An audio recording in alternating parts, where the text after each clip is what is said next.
From whence did I come, and what came here I to do? Historian Charles A. Labonte once wrote. These are questions as old as time, but ever new with each succeeding generation. Today, as time marches on, we record for future generations on threads of wire and by moving pictures the daily events that mark human failure and progress. Almost 2 centuries have passed now since when more hardy and adventuresome men were pushing back the wilderness in ever-widening circles and remaking the materials given to them by God and nature into the forerunners of comfort and convenience that we enjoy today, while others recorded the progress which they made through manuscripts, letters, and printed page. These such clearings in the woods, ever-widening circles hacked away, became home for early settlers emigrating from the east. These clearings evolved into settlements and soon townships in upstate New York. These early pioneers endured many hardships that were held in common with their fellow few, but yet far between neighbors. The commonality of shared hardships developed in the early inhabitants a camaraderie that has become the formation of community spirit. This community spirit influenced all aspects of life: work, education, religion, economic growth, and leisure activity. This way of life, this feeling of small-town pride, loyalty and nostalgia, remains in the hearts of many Americans today. It is an attempt to preserve one of our nation's greatest, necessary, and natural resources, the American small town. Anyone who's ever lived in an American small town has experienced feelings at home and never being a stranger, of needing to get away, but never wanting to leave, of playing a pickup game in the vacant lot behind Hesney's drugstore, and of being in love with the girl next door, of remembering all the names of your high school classmates and knowing too much about your neighbor, and of a feeling stifled yet secure by being part of a communal extended family. The American small town experience is one of the strongest threads that holds together our American quilt. It is also the experience that serves to make most of us who and what we are. The early settlers then, who forged through the wilderness, didn't simply hack out settlements for themselves. They also laid the foundation for the small town experience and culture that forms the backbone of America. Our country is freckled with small towns, and every small town has their story. This is one of Manchester, New York's.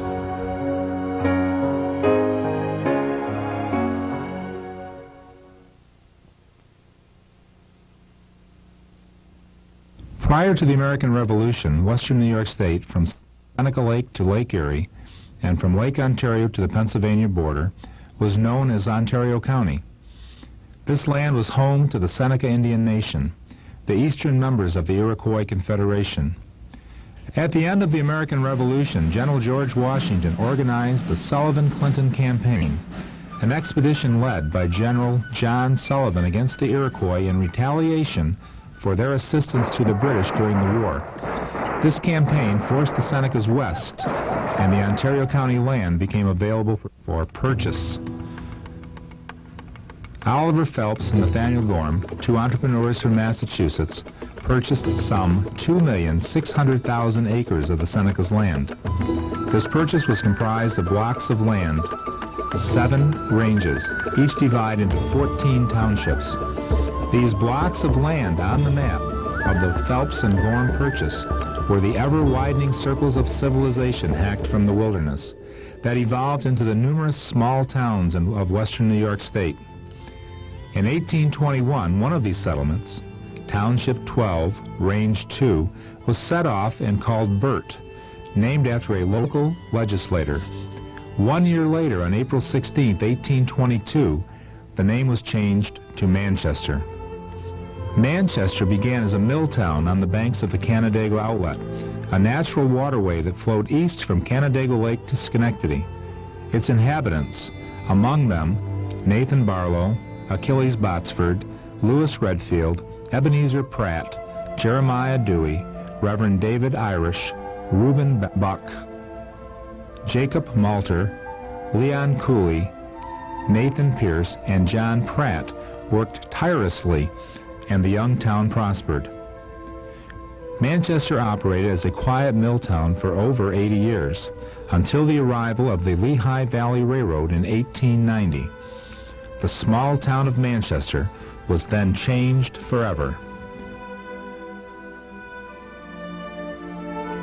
The community that was to become Manchester was tempered through the 19th century.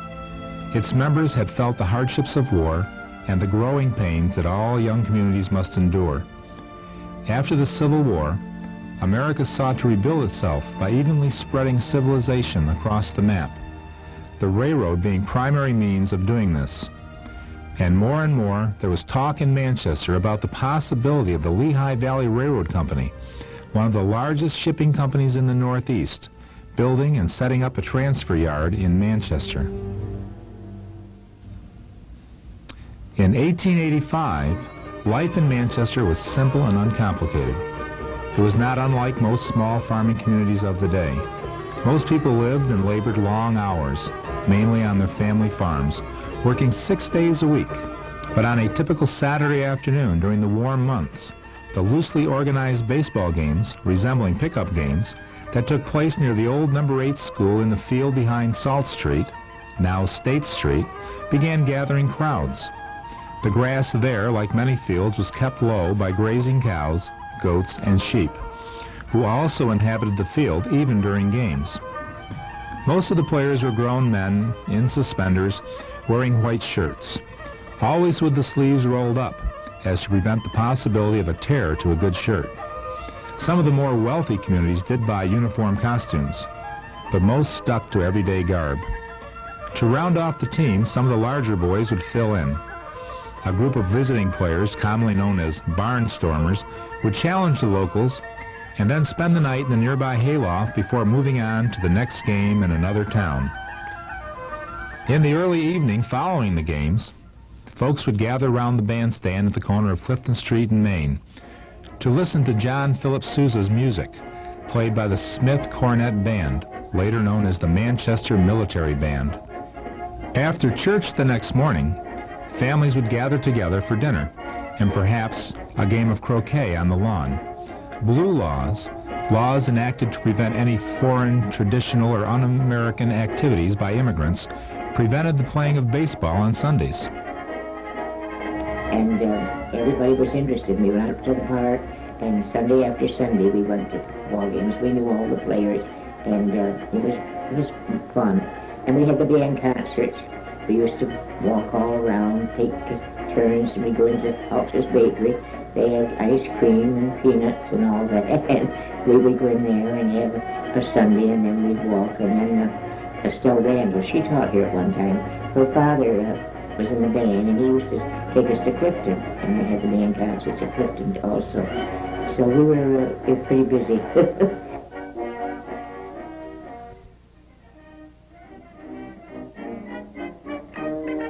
At the close of the 19th century, America was growing and changing every day, from the biggest city to the smallest town.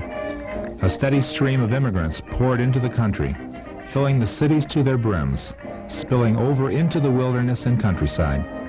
Wherever there was a need for a strong back and a determined mind, there was a flood of immigrants rushing to fill the need.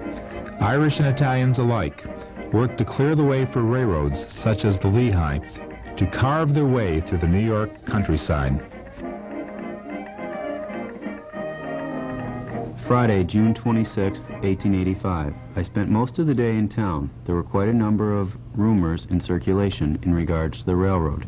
Carlos Pierce Osgood. The Lehigh Valley Railroad and Shipping Company had made their decision.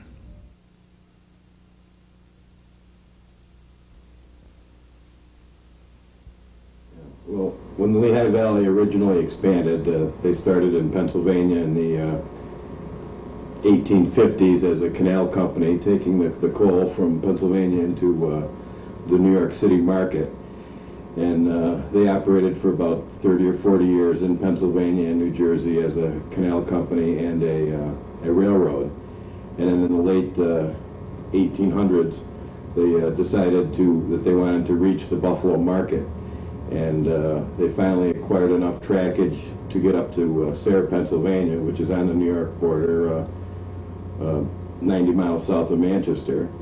And for 20 years or so, they used the Erie Railroad to get from Sayre up to Buffalo. But the Erie was a wide track railroad, and all the loads had to be physically transferred from one car to another to run that railroad.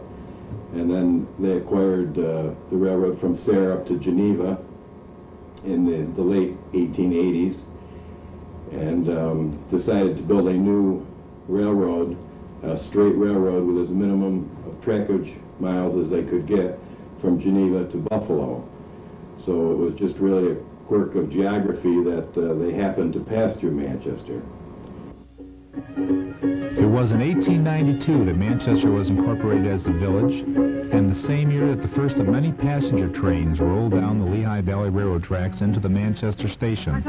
At that time, 5 passenger trains a day, and at least that many freight trains began passing through Manchester. In 1892, the first of 3 roundhouses was built, along with a transfer yard, and a classification yard was set up. The roundhouses were used to store the steam locomotives, to work on them. The steam locomotives required a lot more maintenance than our modern diesel-electric locomotives require. About a third of the year or a quarter of the year, the locomotive was physically down for repairs and to clean the flues in the boiler and to do work on the locomotive. So there was a lot of downtime with them where they sat and they were maintained. The cars were maintained at a separate location in the yard. And to get a locomotive into the roundhouse to be worked on, the turntable would be positioned so that the locomotive could be driven onto the turntable. We're not sure of the early turntables, but the turntable that exists there now is a 100-foot turntable. And then once the locomotive was on the turntable, it would just be rotated electrically to line up with the bay that the locomotive was going into, and then it would just be a straight shot to drive it into that bay. Manchester was on its way to becoming one of the largest train yards in the United States, and then, for a short time, the world. So large that at one point during World War II, Adolf Hitler handed his personal orders to his Luftwaffe Air Force. On it stated that in the event of their American invasion, the following cities and railroad yards were to be bombed: New York, Cleveland, Philadelphia, Manchester. Because the Lehigh was so strategically located as an East Coast railway, and because of their facilities, during World War II, they were really concerned about sabotage. There was bridge watchers who were stationed at a lot of the large trestles, and there were civil defense people that actually watched the bridge and just kept an eye out for suspicious activity and that kind of thing. And I was also told by a retired Shortsville police officer that he used to mow the lawn for this real nice gentleman in World War II that lived in Shortsville, and I can't remember his name right now. I do have that conversation on tape and everything, but the guy would leave and go to work every day, and he always left 50 cents or whatever it was for this guy to mow his lawn and all that. And one day he went there to mow his lawn, and the guy had been completely removed. And in one day, the FBI or whoever it was came in and physically removed the guy, and he had been a German spy who had been up on the near the Winged Pheasant Golf Course up on the hill. He would go up there every day and write down car movements and the kind of stuff that you could physically see on a railroad that was moving through. And he went from being a accepted, respectable citizen in Shortsville to being completely moved out and missing in one day.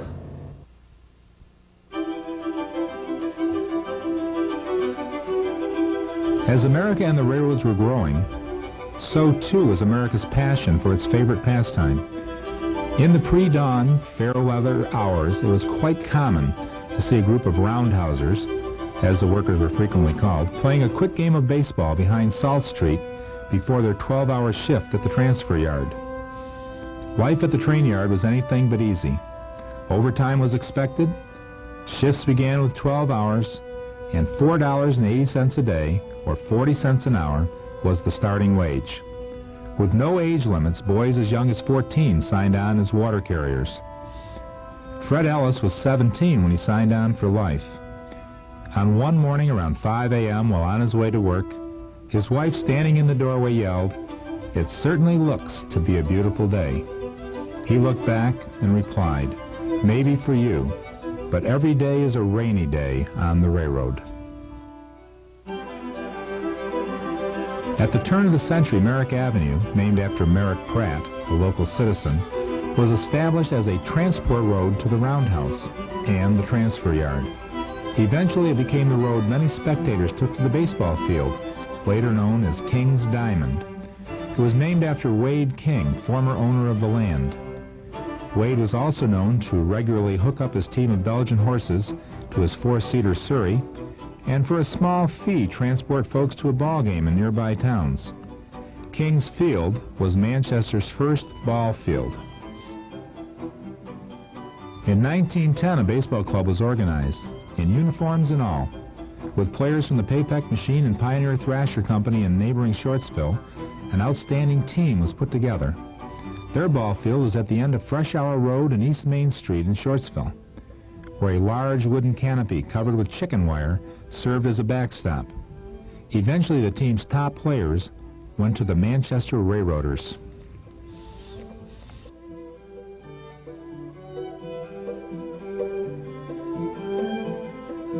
In 1914, with baseball's growing popularity, owners of the Lehigh Valley Railroad, just after building a second, more secure roundhouse, sought to raise employee morale by sponsoring a baseball club. With combined players from Shortsville and Manchester, they formed a team known as the Manchester Railroaders, and they had talent from the start, beating everyone with the exception of the Canandaigua Devil Dogs. The boys from Canandaigua were infamous in the Finger Lakes area and beyond. Season after season, the young Railroaders were to be known as the second best team in the league. Then a turning point occurred. On one spring afternoon, a shrewd little Irishman came into town by the name of Charlie McCormick.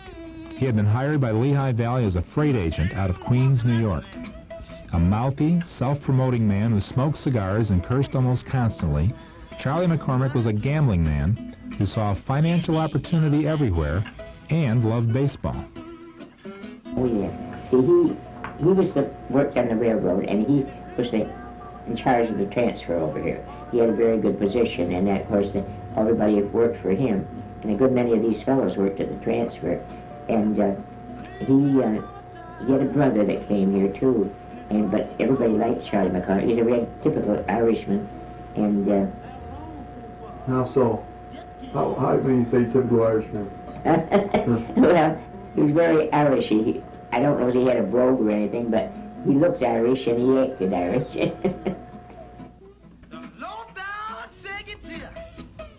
Having an eye for opportunity, he immediately saw potential in the Railroaders. The first game he saw the team play, he was a spectator. And the very next game, he was the manager. McCormick quickly proceeded to put Manchester on the map for semi-professional baseball. And as his first move, he did something as manager that was unheard of and totally unorthodox. He recruited. Wiring back to Queens, he sent out a notice to all of his boys to come upstate and play some country ball. Within a season, he was contacted by two fellows whom McCormick knew could be perfect. A couple of the boys from the Brooklyn Bushwicks Club, Ed the Quigs Quigley and Big Bill Segbers.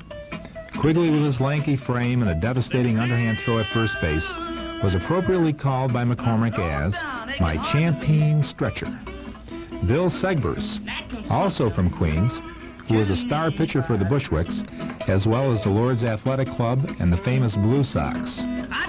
Bill was a huge man, at almost 6.5 feet and at over 200 pounds. He was said to have shoulders broad enough to carry all the boroughs of New York. His enormous strength made it easy to swing his 42-ounce bat, made especially by the Elder Lee Company of Oaks Corners, New York. McCormick was a man of vision, and he began to assemble an army. Life was prosperous and somewhat calm in Manchester, New York, while Charlie McCormick began his crusade in 1916 and 17. But no one at that time could forget the tragedy that had struck only 5 years earlier.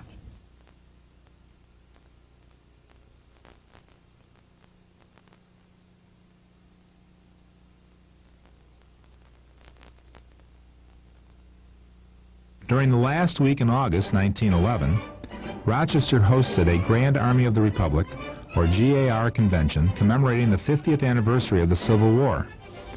Among its long list of dignitaries in attendance was President Taft. It was a momentous occasion as hundreds of old veterans gathered to exchange handshakes, old war stories, and a few tears of joy and sorrow. President Taft had come up via railroad from Washington, D.C. on the Pennsylvania Railroad to Canandaigua. At Canandaigua, he switched to the New York Central Railroad and went to Rochester to review the parade towards the end of the week. And then on Friday, after the convention was over, there was an eastbound train left Buffalo and headed towards Philadelphia. When the train reached Rochester Junction, they added a couple of additional cars of veterans onto the train at Rochester Junction. The train proceeded east. As it approached the Manchester Yard, it had to slow down to go through the yard, and the train would slow down and it coasted through the yard. Just east of Route 21 underpass there was a signal, and the train received the signal to regain full speed there. There was 2 locomotives on the front of the train, and both of the locomotives started to accelerate. As they accelerated, one of the rails shattered into quite a few pieces. The train jumped the tracks of the Canandaigua outlet trestle, plunging 50 feet into the outlet. In the tangled pile of twisted steel, 23 people perished and 74 were seriously injured. In a village of less than 1,000 men, women, and children, a crowd of nearly 5,000 curious people gathered. Some helped, most just watched, as the injured and the dead were dragged from the wreckage. Special trains shuttled the most seriously injured to Rochester or Clifton Springs, while ambulances took the others to Canandaigua. Many of the Manchester railroaders spent the day helping with the rescue and the cleanup. When it was finished, the remains of the wreckage were burned. At the time, the accident was unparalleled in local history and the worst in the state in over 20 years. A Manchester local, Carlos Pierce Osgood, was among those helping with the wreck. Friday, August 25th, 1911. A train from the Lehigh left the track and 3 cars were thrown from the bridge into the bed of the Canandaigua outlet. There was but little water. I reached there a few minutes after it happened. The passengers were mostly members of the GAR and their families. 23 were killed instantly and 60 to 80 injured. The accident occurred at about 12:20 p.m., and this was an afternoon and night never to be forgotten by the ones who witnessed the awful scenes. The wreck came down on our line under the bridge. Tiffany got some lines working toward night. Carlos Pierce Osgood.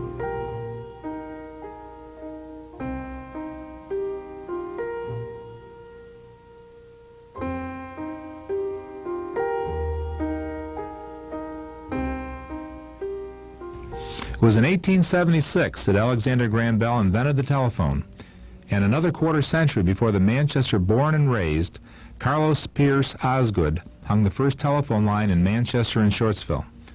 In 1902, 1 year later, he organized and incorporated the Red Jacket Telephone Company, the first in the area.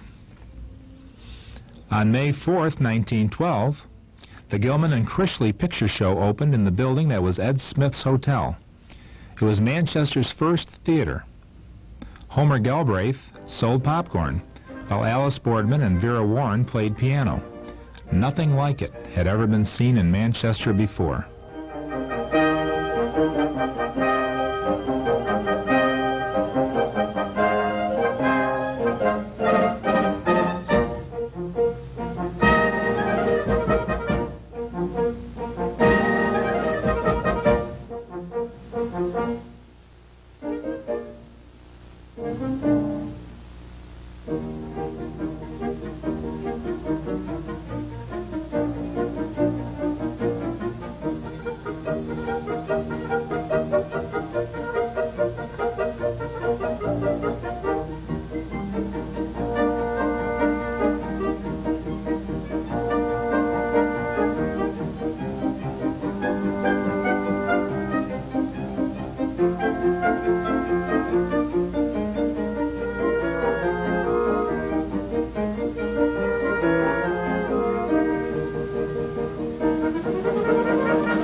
The Times revolutionary.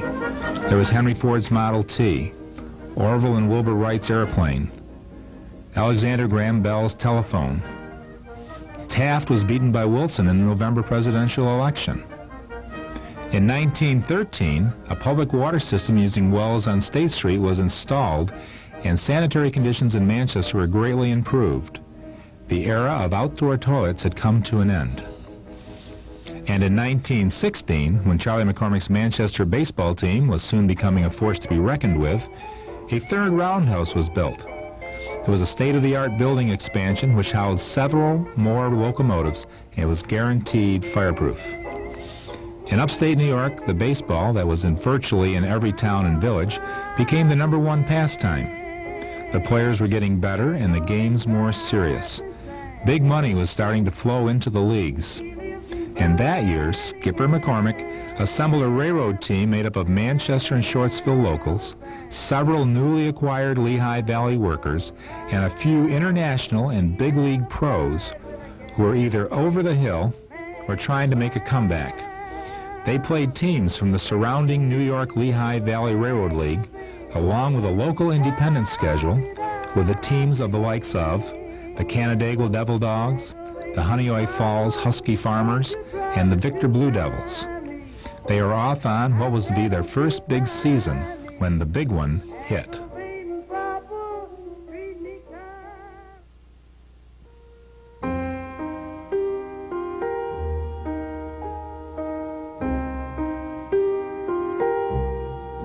On April 6, 1917, the calm quiet of a spring day was suddenly broken by the shouts and cries of many people. We were at war.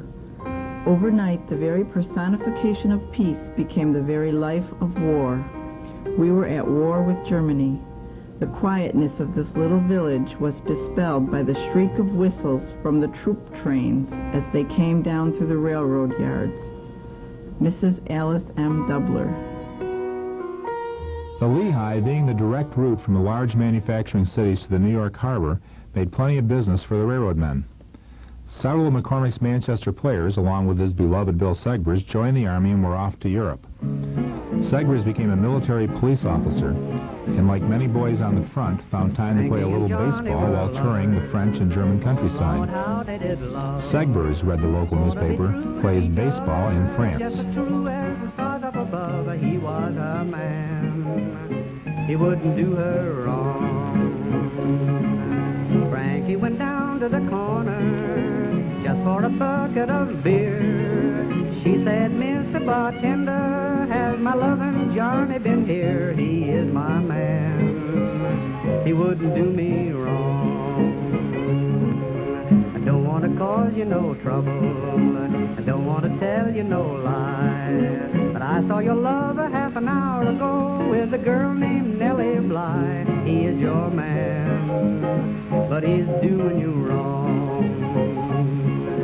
Frankie looked over the transom, there to her great surprise. There on the couch sat Johnny, making love to Nellie Bly. He was her man, he was doing her wrong.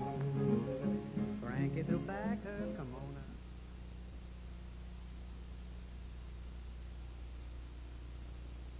Nevertheless, it was a rough time, and what what was to become one of the bloodiest wars on the face of the earth.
The war crippled 6 million people and claimed the lives of over 10 million in combat alone.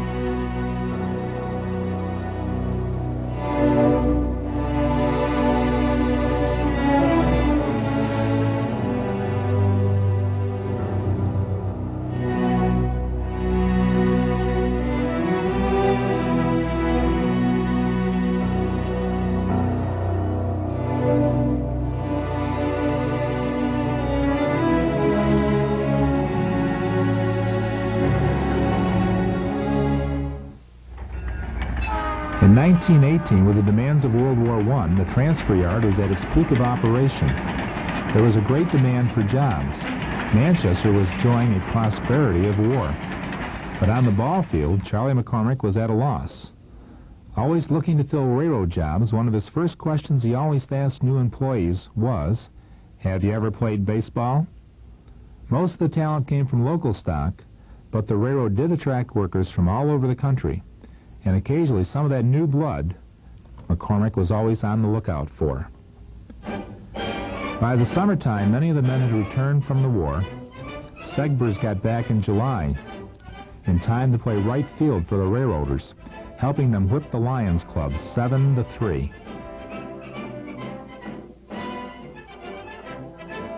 On Labor Day 1918, more than 600 Union members marched from Shortsville to King's Diamond, along with the Citizen Hose Company and the Manchester Military Band. By 10:30 that morning, Bill Segbers had delivered the first pitch of a doubleheader against the infamous Canandaigua Devil Dogs. It was the first clash the boys from Canandaigua had with McCormick's newest crew. On that day, spectators, unbeknowingly, were watching one of the greatest semi-pro pitching exhibitions ever in the history of baseball. In the first game alone, Segbers pitched 10 innings, striking out 14 before they even got to meet Quigley at first. It was Game 1 as Manchester defeated the Devil Dogs 4-3.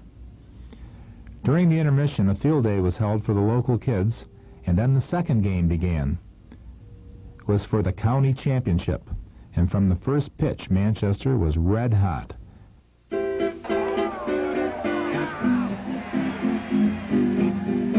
Hot tomato than the red hot, yes, she got 'em for sale. Hot tomato than the red hot, yes, she got 'em for sale. I got a good such long and tall, she sleeps in the kitchen with a piece in the hall. Hot tomato than the red hot, yes, she got 'em for sale, I mean, yes, she got 'em for sale, yeah. Hot tomato than the red hot, yes, she got 'em for sale. Hot tomato than the red hot, yes, she got 'em for sale. She got 2 foot nickel, got 4 foot dime. Won't say more, but they ain't none of mine. Hot tomato than the red hot, yes, she got 'em for sale, I mean. In 9 innings, Segbers struck out 10 players to beat Canandaigua 5-2. The crown belonged to Manchester.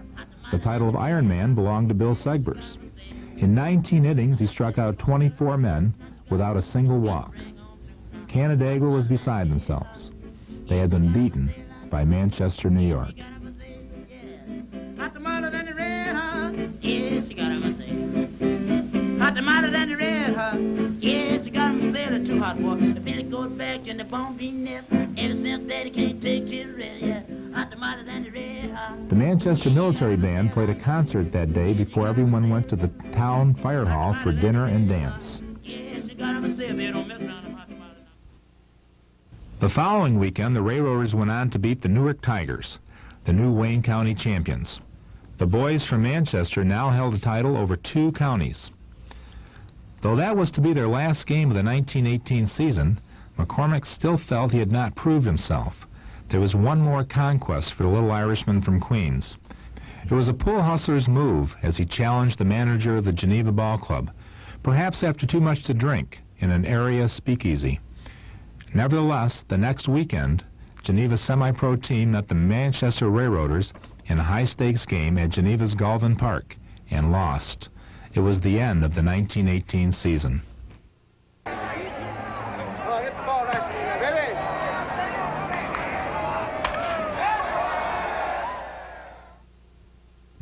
1918 was a bittersweet year for America as well as Manchester. Not only were thousands of the hometown boys being slaughtered in the trenches cut across the German and French countryside, but it was also a year that the deadly epidemic of influenza swept the country. Manchester had its share of the suffering. In many instances, whole families would be stricken with it, with no fires in the house and nothing to eat. Orphans, as well as couples left childless, mourned their losses. Dr. John H. Pratt and his aging father, John R. Pratt, were busy day and night. In many cities, coffins could not be manufactured fast enough to meet the demand. Dr. Pratt often spoke of the epidemic as the Great Nightmare. Alice Dubler.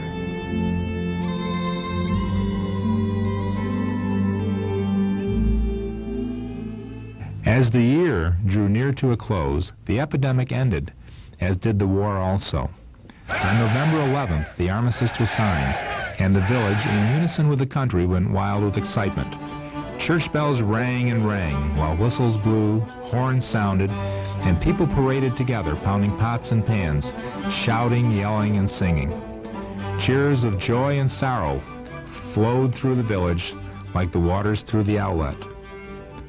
Though the war for America lasted only 2 years, the wounds cut deep.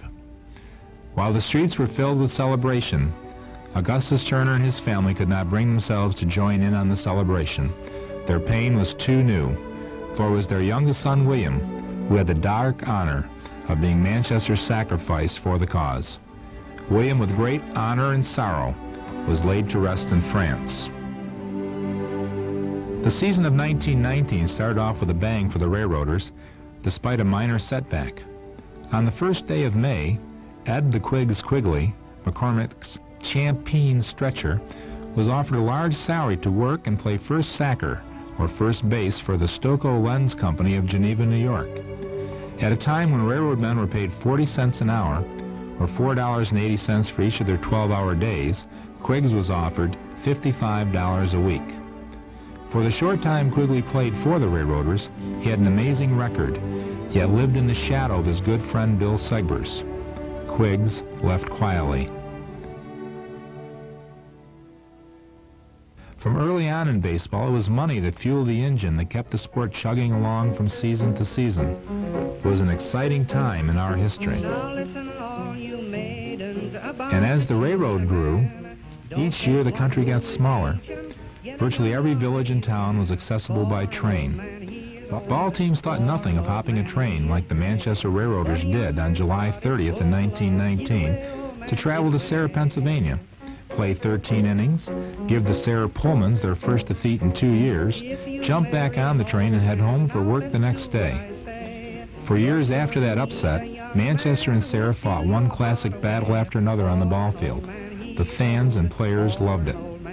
In the early years, players didn't generally get rich playing baseball, but the $5 or $7 a game wasn't a bad supplement to their regular jobs. In fact, it wasn't uncommon for some players to get $15 or more for a single game. It made jumping from team to team very appealing. Such was the case in early August 1919 when Bill Segbers, on a day off from the Railroaders, pitched a game for the Canandaigua Devil Dogs against the Husky Farmers. Segbers not only walked away with a good day's pay, but a $5 gold piece for slamming a home run. Charlie McCormick, who wanted exclusive rights to all his players, was fuming and benched Segbers in the following game. To show who was boss, McCormick brought in an ex-big league twirler from Piston, Pennsylvania. He paid him $50, gave him a round-trip ticket, a night in the bunkhouse, and all his meals. He pitched the Sunday game and was gone. McCormick had made his point. But it was just the beginning of the feuds between management and players, as well as McCormick and Segbers. At 12:01 a.m. 1920, 12 years of prohibition began in this country. Bathtub gym, hard cider, medicinal tonics, and speakeasies became popular ways for Americans to deal with an unpopular law. On April 22nd, struggling to get some recognition for his team, McCormick challenged the Brooklyn Blue Sox, Segbers' old team, at Dexter Park, New York, in what was to be Segbers' homecoming. McCormick stated in a newspaper article that week, "The array of speed of our boys from the lively province of Ontario will cause Brooklyn fans to realize that they surely reside in Hick, Manhattan." Manchester lost. I love my baby. My baby don't love me. In 1921, Manchester was a ball club on the way up. They were awarded the New York State's Industrial League's Montour Falls franchise. League games were now played on Wednesdays, Saturdays, and Sundays. With their popularity on the rise, it was easy for Charlie McCormick to demand a bigger ball field and have it delivered on a silver plate. Their ball fields expanded after acquiring an adjacent cornfield. Bleachers enough to seat 2,000 spectators were built, along with a box office, a concession stand, and a fenced-in field. After seeing the new field for the first time, McCormick said, "It looks just like a real place." A new field wasn't the only addition to the railroaders' expenses. After years of hopping freight trains and riding in boxcars, the Lehigh Valley Railroad added a special Pullman car for McCormick's players to ride in style to battle their tri-state opponents in Allentown, Pennsylvania. Moving up to a bigger league meant more than just a tougher schedule with better teams. It meant more rules, regulations, and league control over the teams and its players. At the beginning of the 21 season, the New York State Industrial League moguls met at the Gould Hotel in Seneca Falls to discuss the schedule, select umpires, and among other issues, a ruling on players jumping clubs. President Harold J. Snyder, business manager for the Corona Typewriter Company of Groton, presided. It was agreed that any player intending to change teams would have to first file a 30-day notice. To ensure this rule, all rosters would be sent prior to the official season. With the new ruling, any player in violation of it would be banned from league play for 3 to 4 games a week. With the average railroad worker earning only $30 or $40 a week, while earning $5 to $15 or more for each game, it's easy to understand why many of the men would try to play 3 or 4 games a week, many times for different teams. Players were furious when the ruling went into effect. Many players found it worth the risks of getting caught for jumping teams. The players would just use sometimes very obviously assumed names.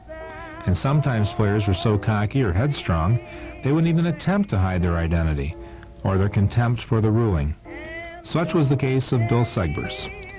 In the middle of the season, at that time Manchester was in hot pursuit of the league pennant, ace pitcher Segbers is warned by Charlie McCormick to toe the line and stay at home or else there would be stiff consequences. Segbers was determined to pitch a midweek game for Gillespie's Canandaigua Club and put the icing on the cake, pitching a game for Victor as well.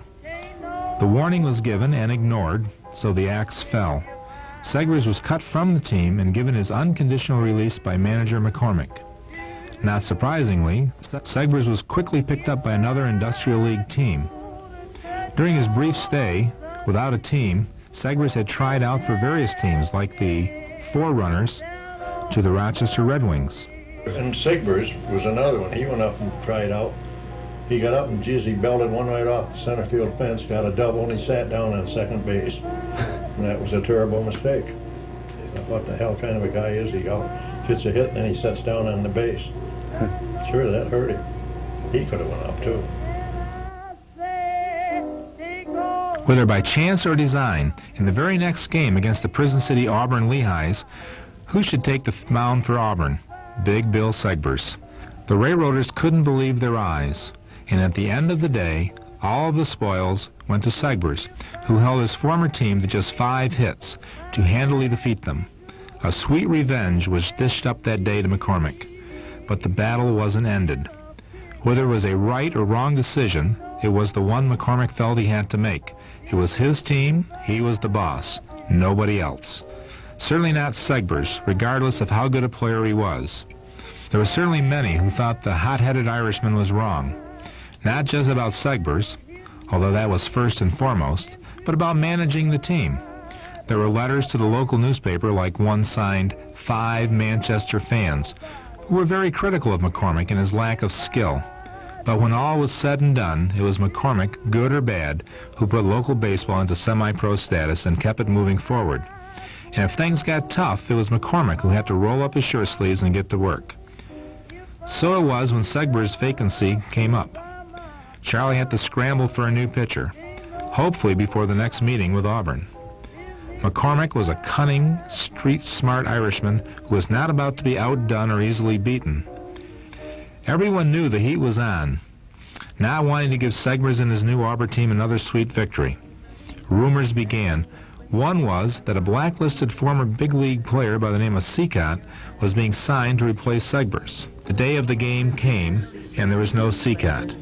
McCormick, not one known for disappointing his fans or his critics, waited until the last minute. When the lineup cards were handed in, a pitcher by the name of Moken from Buffalo and formerly a New York Yankee was on the Manchester roster. It's a mystery to almost all, but when it's soon solved, there was a great joy and jubilation as Moken, also known as Big Bill Segbers, took to the mound and helped his team once again beat Canandaigua. The newspaper reported headlines, "The feud is over. The best of feelings prevail." McCormick says events leading up to the release have been forgotten, but McCormick and Segbers never talked openly about the feud. McCormick, obsessed with proving himself, began challenging international teams. In one of the last big league games of the 1921 season at Kings Park, 2,000 fans watched their hometown team play, the International League Toronto Leafs. In festive scenes between innings as Bill Segbers warmed up on the mound, the Manchester Military Band played. If we can't be the same old sweethearts, let us say Segbers is there, one fan exclaimed. Without a doubt, Big Bill Segbers was a local treasure.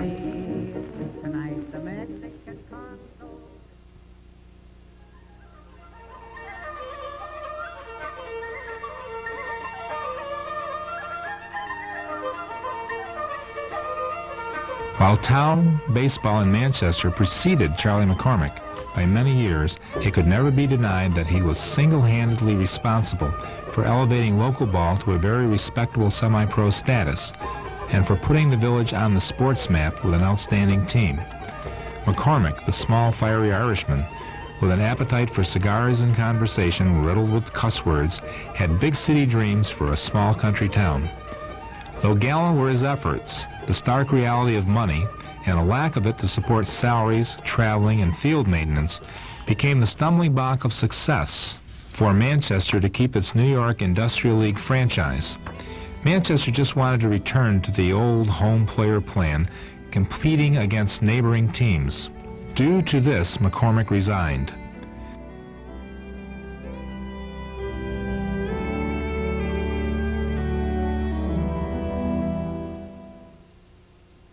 It was late in the season, and trying to work in a new manager, Charlie Cox, a freight agent, and reducing Segbers' pitching load proved to be a fiasco. Manchester looked for relief from a Rochester Internationals pitcher playing under the assumed name of Gilbert. Gilbert failed miserably, and after just one inning had to be pulled out and replaced by the already arm-weary Segbers. But in the next inning, Segbers took himself out of the lineup and was replaced by the young outfielder Beans Cooley. Teams throughout different leagues would attempt to tip the scales in their favor by hiring special talent from other teams or clubs. Sometimes, like with Gilbert, it would backfire. Or when the Canandaigua Devil Dogs hired a former big league pitcher named Roy Wilkinson of the Chicago White Sox to beat Manchester. Canandaigua lost 7-4. Canandaigua's Daily Messenger headlines read, "Canandaigua fans are gloomy. To have been beaten by those hated rivals in Manchester is something flea bugs will not recover from for the eternity of a winter day." Come to me now, huh?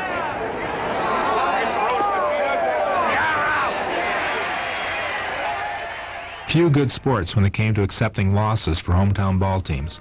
Most losses were undeserved. Victories were stolen by unscrupulous scoundrels and blind, incompetent umpires. It often happened that play would be constantly interrupted by criticism over the umpiring.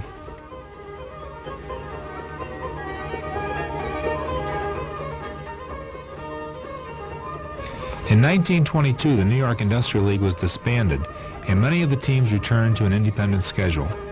The new manager, Charles Cox, accepted a management job for the Dansville Club, and for a brief time, McCormick returned to manage the Railroaders. Eventually, one of the players, Neil O'Harrigan, became the manager. The 1923 season got off to a slow start. A lack of enthusiasm, no doubt due to a lackluster 1922 season, seemed to hang over the club. In fact, there was such a lack of interest that in the third week of March, Charlie McCormick was compelled to write a letter offering his managerial services to get the team started up.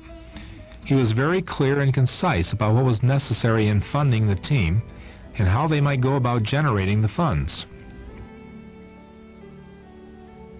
1923. Dear Sir, a large number of baseball fans in Manchester and Shortsville have asked me if this community is going to be represented by a team during the coming season. Most of them believe that under the conditions of the Western New York League, which provides for a restricted salary limit, that such a team would be successful. These fans will never be satisfied until we have another team right here to root for, and I have waited patiently for someone to start something. But though many are willing to boost a team, no one is taking the initiative of getting the proposition started. I wish to state candidly that I am calling a meeting solely in the interest of the old dyed-in-the-wool fans who have come to me to put this community back on the baseball map. The management of the club is my farthest wish, as I have taken more abuse, slander, and calumny in the 3 years as a baseball manager than the average man does in a lifetime, and that job is open to anyone. I would suggest that a finance committee be appointed at this meeting to raise the money by subscription, dance, smoker, or otherwise. This committee will hold all funds raised and will arrange for the above items. In this way, the manager has nothing to do with the amount raised by the fans to put the team in the field. When the season opens, the manager separates in the gate receipts. All I ask is to be free from the debt for the opening game, and I can swing the rest on gate receipts. Maybe you could have some better suggestions.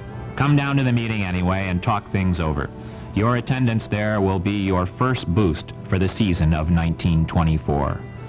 Very truly yours, Charles McCormick.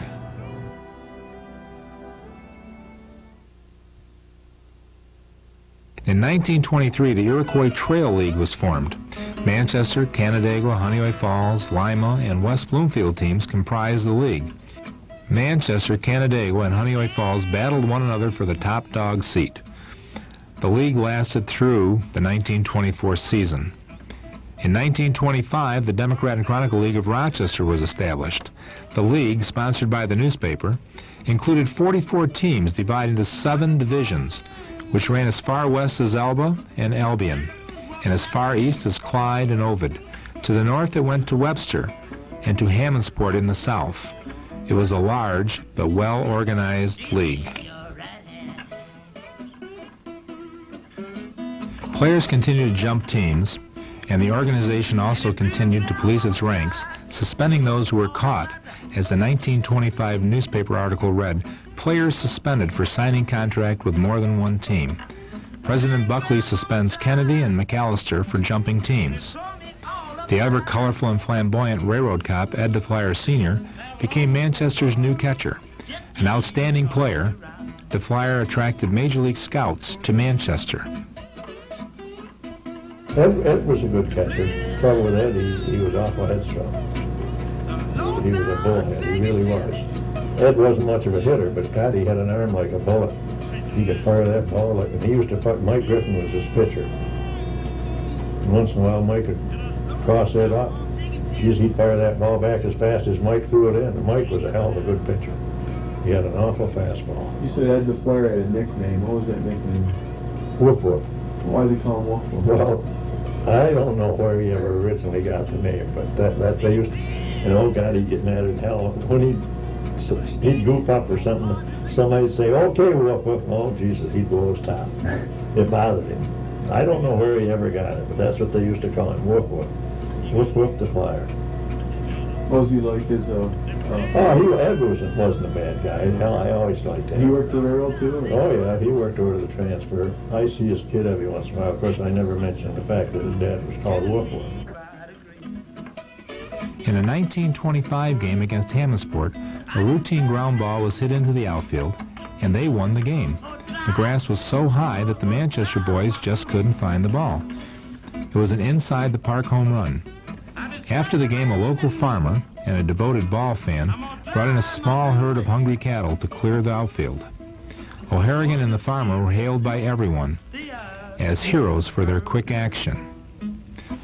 A newspaper article read, Manager O'Harrigan ordered the mobilization of all grass-cutting devices in the village. But it seems that Canandaigua's Kid McKenna, running for a pop fly to center field, took a pretty nasty tumble the following week when he slipped on something left by the grazing heifers.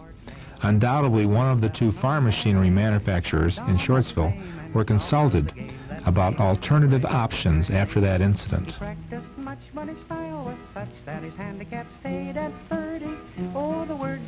By 1928, a series of events signified the ending of a once great ball club. In the early days of baseball, a lot of dreams came true. It wasn't uncommon for big league scouts to spend time looking at the farm teams for talent, and for young players to get that tap on the shoulder to go dance with the big boys. Such was the dreams of young Joe Mottolo, Manchester's talented new first baseman. The son of an Italian immigrant, Joe worked as a storekeeper for the Lehigh Valley Road. He worked hard for the railroad and for the ball team. But his dream and his baseball career ended tragically on Labor Day 1928. Manchester was playing their arch rivals, the Canandaigua Devil Dogs. Canandaigua's Goldsmith hit the Segbers in deep right field. Mottolo on first moved in position to make the cutoff.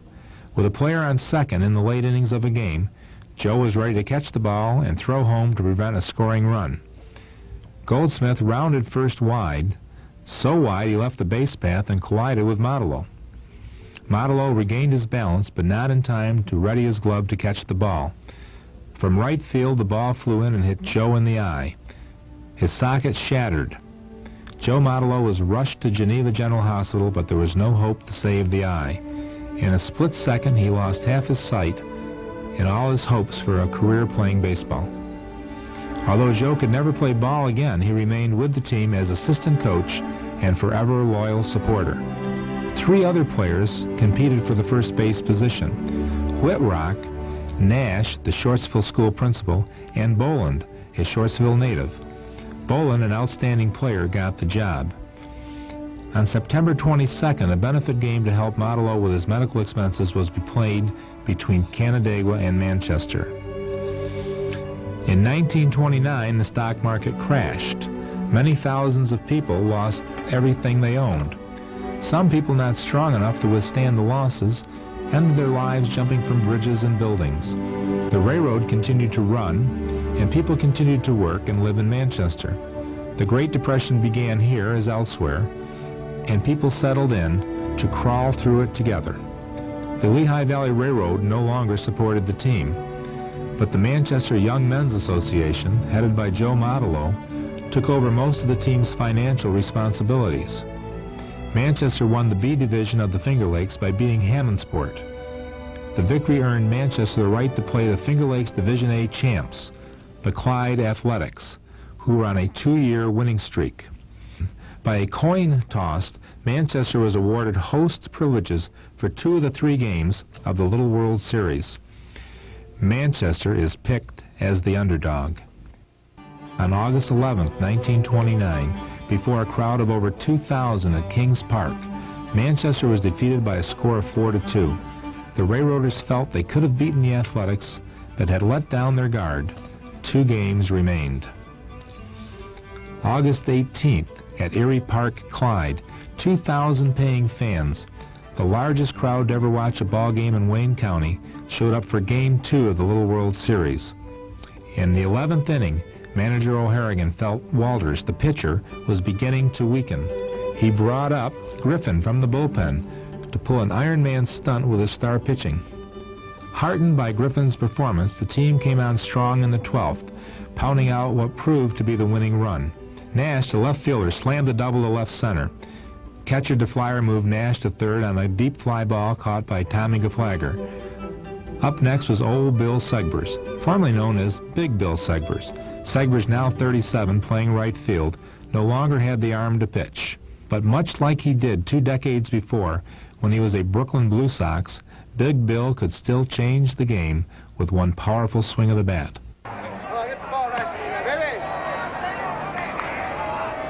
Like the true champion that he always was, he blasted one through Burns at second to score Nash with the 3rd and winning run for the Railroaders. The Dopesters had been proven wrong as Clyde's 2-year winning streak came to an end in the 12th inning of Game 2. Game 3 was at Stoeckel Field in Geneva, August 25th. Manchester's field was in too bad a shape to play on. In a seesaw game before a record-breaking crowd of 2,700 people, the Clyde Athletics defeated the Manchester Railroaders 8-5. According to one of the spectators, Joe Boardman of Manchester, a young aspiring player himself, who went on to make a very respectable mark on local baseball and softball history, said, "It's a shame that anyone had to lose, but we're all really proud of our team and their efforts." Later that year, a number of the Railroaders took the number 4 train to Philly to watch Connie Mack's Athletics take on the Chicago Cubs. Mottolo, who was in Philadelphia to see an eye specialist, took his buddies to the ballpark only to find that the game had been sold out. However, the boys were in luck as they found extra bleacher seats that had been built on the roofs of row houses along North 20th Street. So for $1, they watched the 1929 World Series.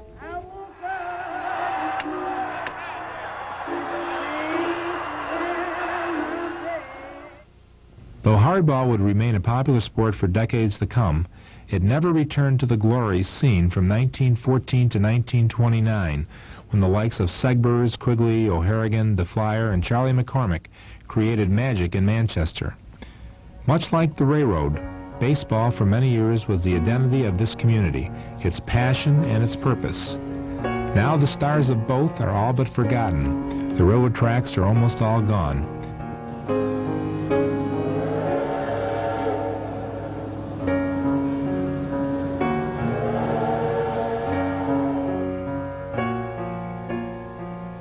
The fallow ball fields silent for so long.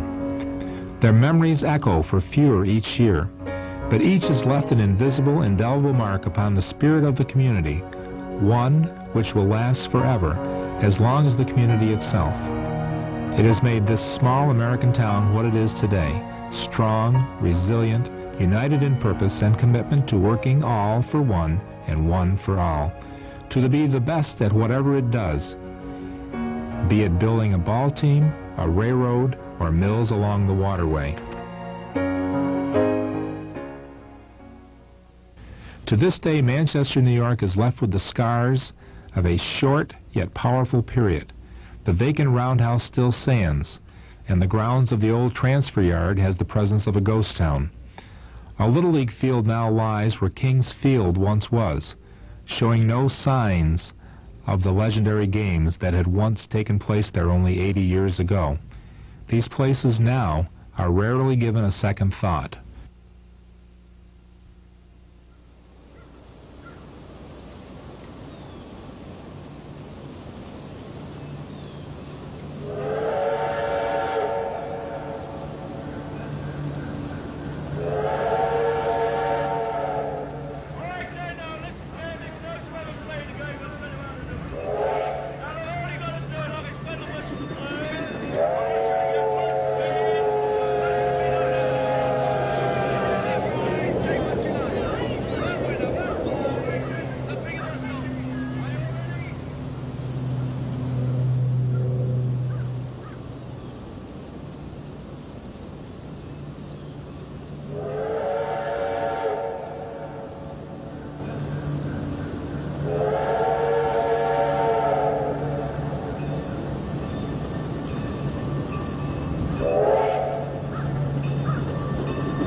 As we look to the future for the new and to the past for answers, we seldom think of those who we remember only as Grandpa and Grandma. Those who endured such hardships as life on the railroad and as an immigrant, as an orphan, and as someone who simply wanted to make a better life for those they love so dearly during difficult times. In the past, we often look for answers about where we came from, what we've done, and what we are about to become. Often when we look in the distance, we are brought back to the very place at which we started. We see another side of ourselves in the distance.